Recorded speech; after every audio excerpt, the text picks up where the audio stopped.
सर्वेषां कृते नमो नमः। आज हम सब पढ़ेंगे पाठ 6।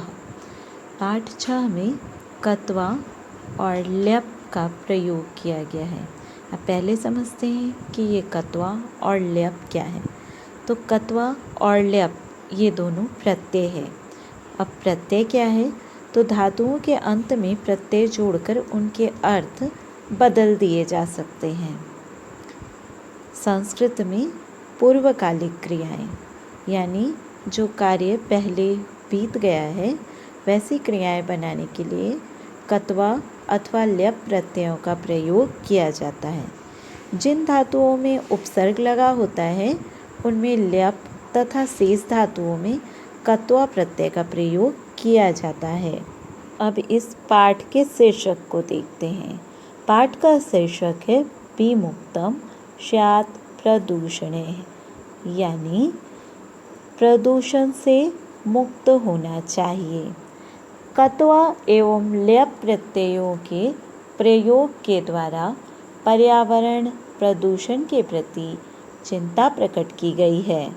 पाठ में प्रकृति एवं पंच तत्वों के बीच बातचीत के माध्यम से जल, हवा और मिट्टी को दूषित करने वाले तत्वों की चर्चा की गई है। इन प्रदूषणों से प्रकृति और मनुष्य जीवन किस प्रकार प्रभावित हो रहा है, इस पर भी प्रकाश डाला गया है। पाठ के अनुसार प्रकृति देवी पंच तत्वों से उनका हालचाल पूछती है कि स्वार्थी मानव ने उनका जो दुरुपयोग किया है उससे उनको किस प्रकार का दुख पहुंचा है। प्रकृति देवी के पूछने पर पृथ्वी उनसे बताती है कि उसके मानव पुत्रों ने अत्यधिक खनन करके उसके शरीर को अत्यधिक क्षति पहुंचाई है। इसी के साथ प्रकृति के अनेक संसाधनों का दुरुपयोग भी वे सभी कर रहे हैं। प्रकृति पृथ्वी के शरीर के घावों को देखकर विचलित हो जाती है, घबरा जाती है। पृथ्वी बताती है कि मनुष्य उसे दुख देकर सुख का अनुभव करते हैं। पृथ्वी कहती है कि वे सभी मनुष्य मुझे खोदकर ऊंचे भवन बना रहे हैं।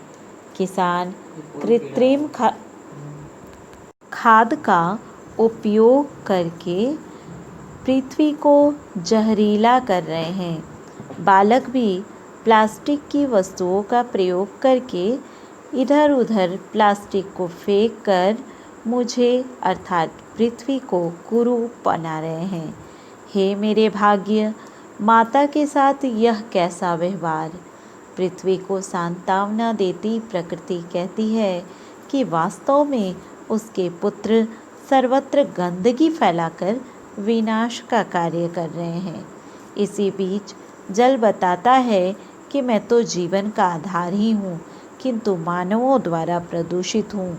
लोग जलों के स्रोत, सरोवरों और तालाबों के जल को गंदा करके जल जीवों को कष्ट पहुँचाते हैं। रसायन युक्त जल पीकर अनेक जलीय जीव बीमार होते हैं।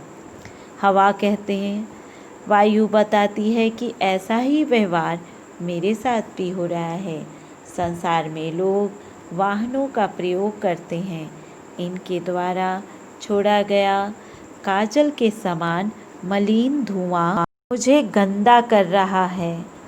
प्रकृति कहती है कि ऐसा करके लोग अपने जीवन को ही बिगाड़ रहे हैं।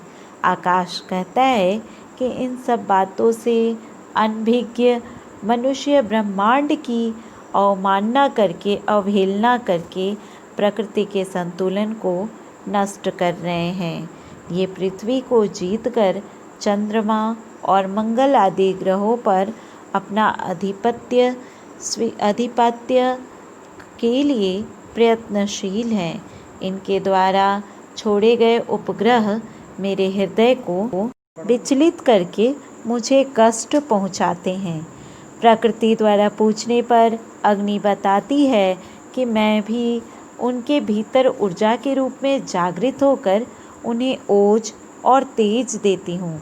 परंतु वे मेरी शक्ति का दुरुपयोग करके दुख, कलह और हिंसा से मुझे दूषित करते हैं। उनके विध्वंसक क्रोध में ही मैं रहती हूँ। पृथ्वी अग्नि से कहती है कि तुम्हारी व्यथा से मैं समझ गई हूँ कि ग्लोबल वार्मिंग इसका ही परिणाम है। स्वस्थ शरीर के लिए पंच तत्वों में संतुलन आवश्यक है। हम सभी मनुष्यों को पर्यावरण की रक्षा का प्रयत्न करना चाहिए। इसी से संपूर्ण विश्व प्रदूषण मुक्त हो सकेगा। अतः हमें सदैव पर्यावरण की रक्षा करनी चाहिए।